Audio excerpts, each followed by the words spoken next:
अस्सलाम वालेकुम, कैसे हैं सब। मैं भी ठीक ठाक, शुक्र अल्हम्दुलिल्लाह। अच्छा जी, ये मक्खन उस दिन लास्ट व्लॉग में मैंने दिखाया था कि मैंने मक्खन रेडी करना, ये भी एक काम था जो सर पे सवार था। इसको भी नेक्स्ट डे मैंने ये कर लिया था, नेक्स्ट डे नहीं, उसी रात को मैंने कर लिया था। और जी यहाँ पे मक्खन रेडी हो चुका था। अब मैं इसे पकाया है। पकाने के बाद जी देसी घी भी रेडी हो गया। पहले मैं ज़रा मौसम चेंज था तो मज़र को लस्सी वगैरह बना देती थी और उसके अंदर ही मलाई वगैरह सारी डाल देती थी। अब मैं नहीं इस तरह करती। अब मैं ज़रा वो थोड़ी सी मलाई 15 दिन की थी तो मैंने कहा चलो इतना सा मक्खन बन जाए। अब जी डॉक्टर ने काफ़ी दिनों से बाजू में दर्द थी तो उसने ये जेल लिख के दी। पेन किलर थी, निम्स खा ली, साथ में उन्होंने मुझे इंजेक्शन था विटामिन डी का, वो पिया है। और उसी रात हम लोग ऐसे बोर क्या हो रहे थे, तबीयत कुछ ठीक नहीं थी तो ऐसे चक्कर लगाने बाहर चले गए। मैंने पी लिया जी। उसके बाद घर से खाना कड़ी मैंने बनाई थी जिस दिन, उस दिन की ये बात है। जाके मौसम्बी का जूस पी लिया, रात 2 बजे का टाइम था। जूस पी के वापस आए हैं जी। नेक्स्ट डे थी फ्राइडे मॉर्निंग। फ्राइडे वाला दिन बस ऐसे गुजरा के काम भी बहुत सारे थे पार्लर में, और वो मैंने व्लॉग नहीं बनाया। तबीयत मेरी बहुत ख़राब हो गई उस दिन, और तबीयत ये कि पेट बहुत डिस्टर्ब हो गया, बहुत ज़्यादा इंजेक्शन लगने की, क्या ड्रिप्स लगने की बारी आ गई थी, लेकिन जो कि नहीं लगवाई और अपना फुल घर में ट्रीटमेंट करती रही हूँ। और उससे ये फ़र्क पड़ा कि ज़रा थोड़ी सी बेहतर रही, वरना मेरा इतनी कंडीशन ख़राब हो जाती है कि जब तक मुझे 2-3 ड्रिप्स नहीं लग जाती मेरा फ़र्क नहीं पड़ता। और मैं इधर अब बना रही थी जी चिकन ला के देखी थी। फ्राइडे को मैंने कुछ नहीं बनाया था, बच्चों को शवारमे और नूडल्स वगैरह खिला दिए थे। मज़र गए हुए थे उस दिन लाहौर। और ये लहसुन अदरक हरी मिर्चें सब ग्राइंड करके, प्याज ग्राइंड करके, ये मैंने इस तरह बनाती हूँ। ये भी बहुत अच्छा बनता है, आप ये भी ट्राई कीजिएगा।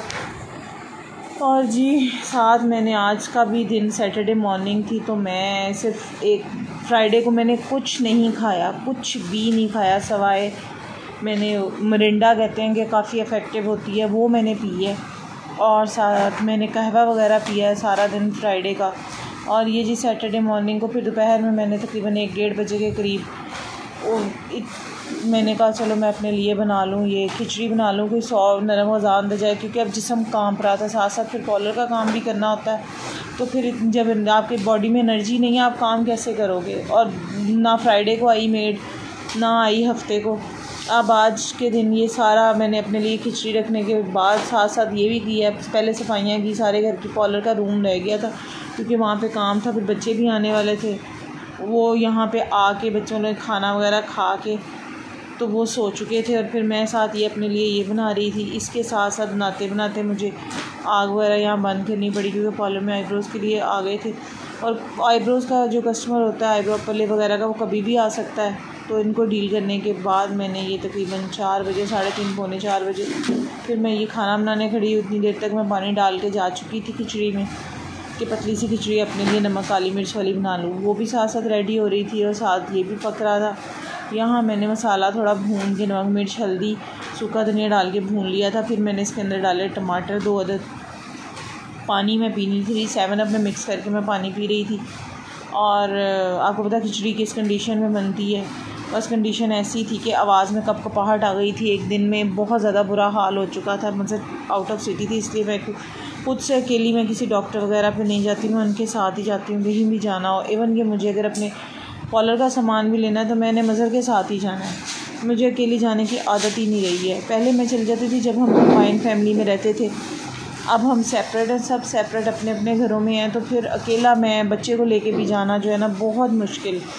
कोई बहुत मजबूरी हो तो अब्दुल हादी को साथ लेके चली जाती हूँ, वरना नहीं। अच्छा जी यहाँ देखिए खिचड़ी भी रेडी हो रही है, ये भी बस रेडी हो गई थी। 4 बजे 4:30 बजे तक मैंने खा लिया था। वो सुबह का अंडा स्लाइस खाया था, उससे फिर डिस्टर्बेंस हो रही थी बहुत ज़्यादा। और काम वाली फिर नहीं आई थी, आपको मैंने बताया। यहाँ पे मैं ब्रश लगने वाला था जो सैलून से आईब्रो वगैरह करवा गई थी। पैरों के साथ इतनी मिट्टी आती है तो ये साथ साथ साफ़ होता रहे ना फिर सही है, वरना वो आजकल मिट्टी भी उस तरह की है कि बारिश के बाद जो पाँवों के साथ आती है वो फिर सूख जाती है और फिर इतनी अजीब सा वो आवाज़ आ रही होती है। जब तक साफ़ ना कर दो ना तो सुकून नहीं मिलता। ये हर क्लाइंट के जाने के बाद जो है ना ये ब्रश लगाना ज़रूरी हो जाता है। और मैं साथ साथ इधर बोलती जा रही थी कामली को कि तुझे अल्लाह पूछेगा तो इतनी छुट्टियां करती है, 3 दिन आती है। कामली तो दूसरी भी रखी थी लेकिन बस एक एतबार बन गया हुआ है। ये भी काफ़ी देर से आ रही, 3 सालों से लगी हुई है। ये सारा सफाई बाहर हो चुकी है, इसे पॉलर का रूम था और पॉलर में खैर से ऊपर से ये जो सारी ये इधर जो क्या ये कली गिरती रहती है, पेंट गिरता रहता है, इसको तो बार बार डस्ट आउट करना पड़ता है। ये भी मुझे इतनी कोफ्त होती है ना कि मैं क्या करूँ।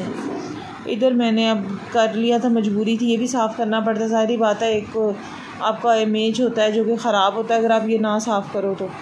मैंने फिर इसको सारी यहाँ पे ब्रश करने के बाद मैं ये सारा ऊपर से वो देखें कितना ज़्यादा ये गिरता है। असर का टाइम हो गया था, असर फिर पढ़ के तो मैं साथ मैंने फिर टैबलेट्स ली 2, साथ 7 अप पी, 7 अप के साथ और नमाज़ पढ़ के अल्लाह से दुआ भी मांगी कि अल्लाह ताला मुझे सेहत तो तंदुरुस्ती दे। और कल की जो ब्राइड का आई मेकअप था वो मैं आपके साथ शेयर कर रही हूँ और फ़ीडबैक दें। कोई मेरे व्लॉग्स कोई इतने ख़ास आप लोग देख नहीं रहे, लेकिन मैं आपसे रिक्वेस्ट है कि आप ये ज़रूर देखें, लाइक शेयर सब्सक्राइब कीजिए और दुआओं में याद रखें मुझे और मेरे बच्चों को और सबको। थैंक यू, अल्लाह हाफ़िज़।